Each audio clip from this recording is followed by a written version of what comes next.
Hi everybody, welcome to Jana's Crochet Journey. Today is Thursday, September 7th, 2023.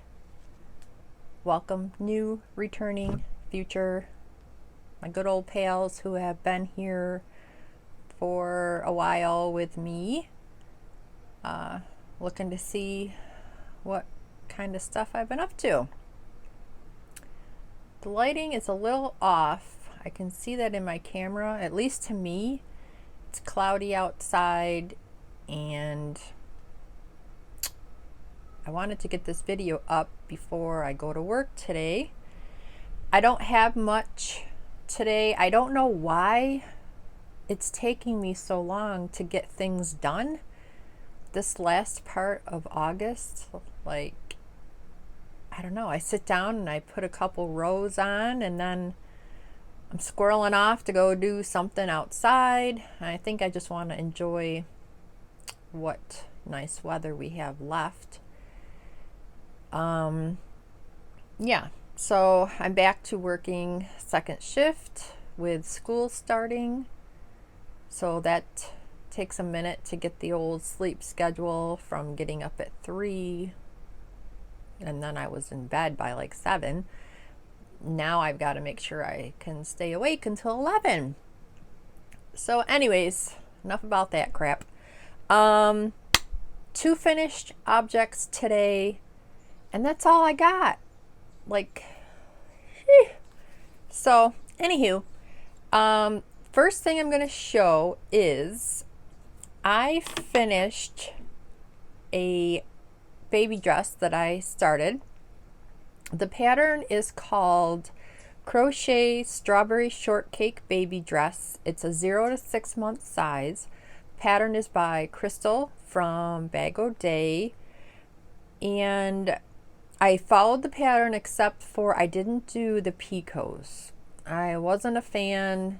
I didn't like how it was looking, so I just frogged it back and did single crochets for the edging on my sleeves and the neckline.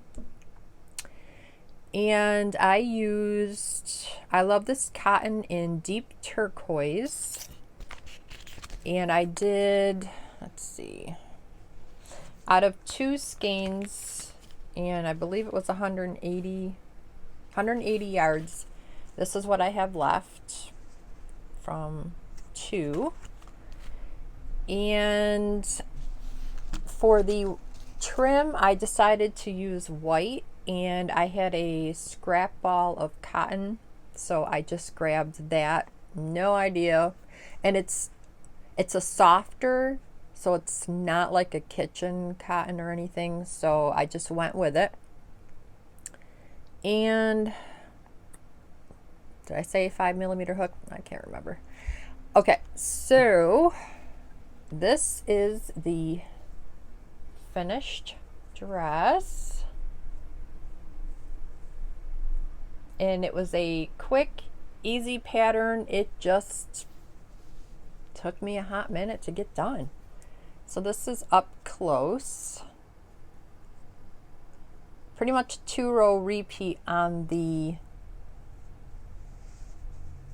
bigger part of the dress once you got going, and then bottom, which is hard to see white, is like 7 double crochets for the shell. And then for the sleeves, this is where she wanted you to do a round of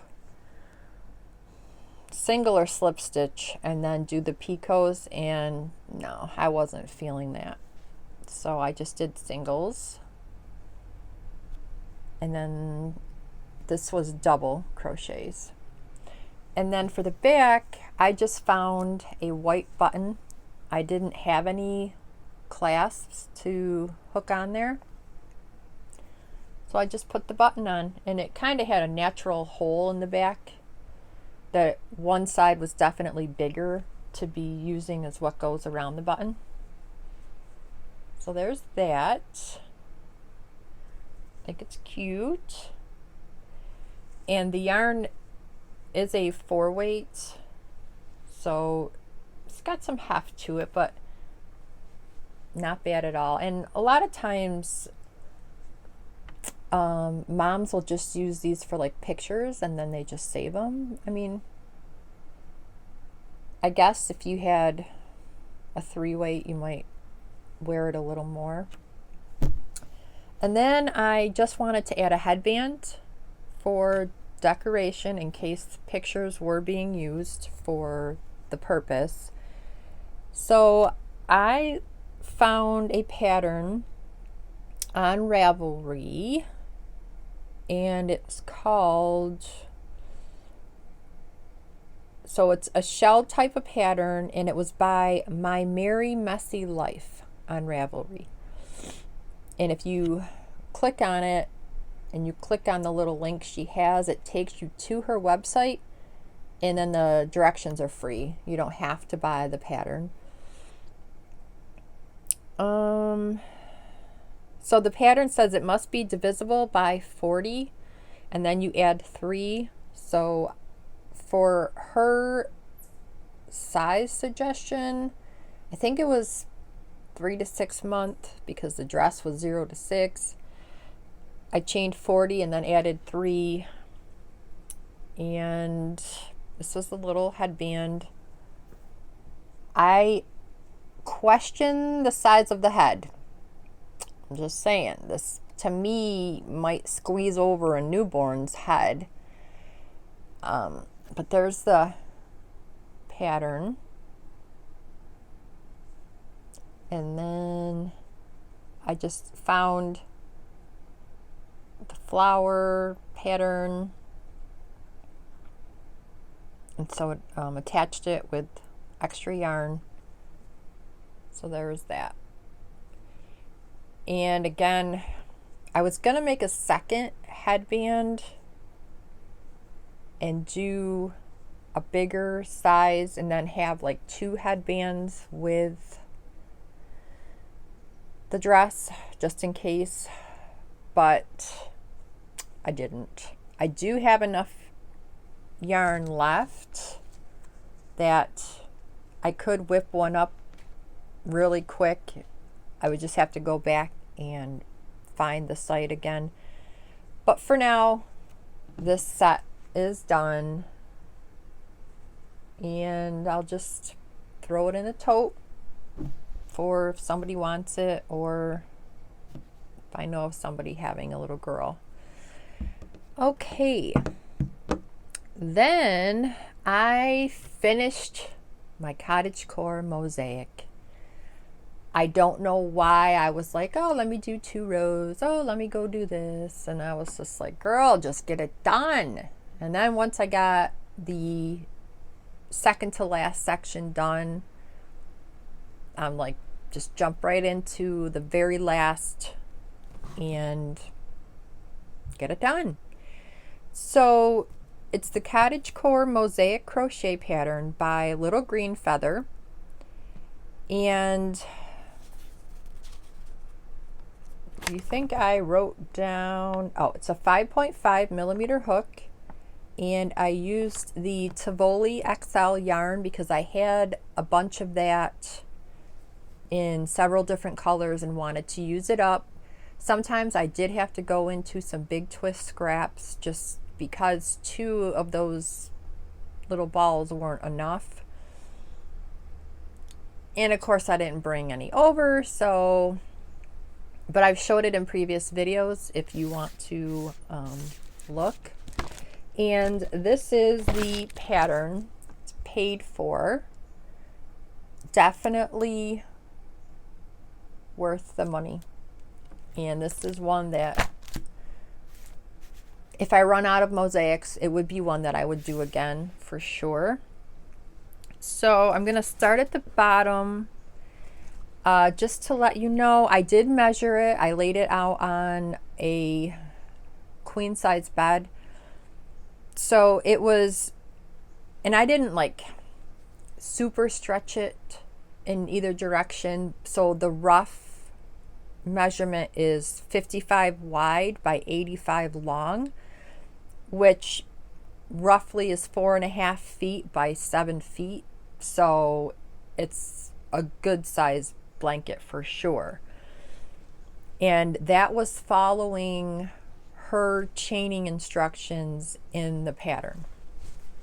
And this does have some good weight to it. So if you start at the bottom, she had just her thinking was it was like these little breakup patterns to kind of break up like a decent picture. And she made this blanket, I believe, based on her daughter, is what I had read. And then this was like a bug, flies, whatever. And then there was another pattern. This is hearts, and they alternate direction. Then this was just a design. And then the teapots with the hearts. Then there was this pattern to break it up. And then the mushrooms, which is one of my favorites because red's my favorite color. Then another pattern, and then a snail. And then some relief on the eye. And then this was the biggest section, which was the house with the tree. I was trying not to block my microphone as well, but you know how I am. Then this one. And then the new one that you did not see was, it's like a flower.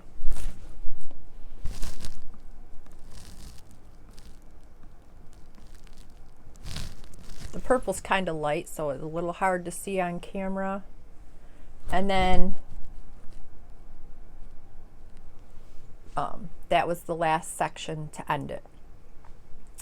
It is done. So then at this point, I was like, what about a border?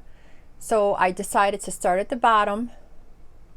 And because you have all this fringe hanging off from changing the color, and I would go by two, tie a double knot, do the next two, tie those two together twice to be a double knot, and then I just snipped them up short so that they wouldn't get tangled when I need to wash it.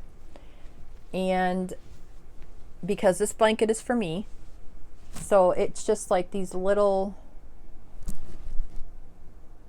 pieces, because I figure if the time comes where I want to add a border, I mean, I can, but because there is like the envelope type of border where you would cut these short and then go around a couple times and then they're hidden. I could still do that if I choose to, but I think I'm just gonna leave it like this. Just the little mini spiky fringes, because it is for me. So yeah, that is it, folks. And I'm sorry I don't have the technology to take a picture and put it in on a bed. I do have that old movie maker thing on my computer, but I just don't know how to use it. So I hope you got a good idea of what the blanket looks like just based on how I was able to show it. So 4.5 feet wide roughly by roughly 7 feet long. I mean, and it went almost to the very top of the pillows, up to the headboard, down to the foot of a queen. And again, 4.5 feet wide. So yeah, I love it. I'm glad that I finished. This was a big project. I started it, I believe, back in January. I think. I don't remember, honestly. So yeah, so that is all I have to show for finished objects. Of course, I have a bunch of whips I'm working on. I have some yarn set aside that I want to use and find a project for. I should have brought the one over. It's a variegated Super Saver by Red Heart with fall colors like greens and darker oranges, and I bought that originally for a pattern that I had printed and saw for free from Red Heart. But as I'm reading the pattern, it was sewing on appliques. Not gonna happen. So I have probably 9 to 12 skeins of that I would like to find a fall project to use it for. And I started a blanket out of blanket yarn that I need to be done as a Christmas gift. And I just started the first 2 rows to get the foundation going so that I can say I started it in my mind. You know how that goes, ladies and gentlemen. And I did put a couple rows on the newer mosaic that I started a few weeks ago. So I'm hoping to get that first section done in time. Well, not in time. I'm not like on a video schedule, but that I'll be able to show you next time. So thank you all of my friends for taking the time out of your day to see what I've been up to and what I have finally finished. And please like, subscribe, share if you want to, and I'll see you in the next video. Bye.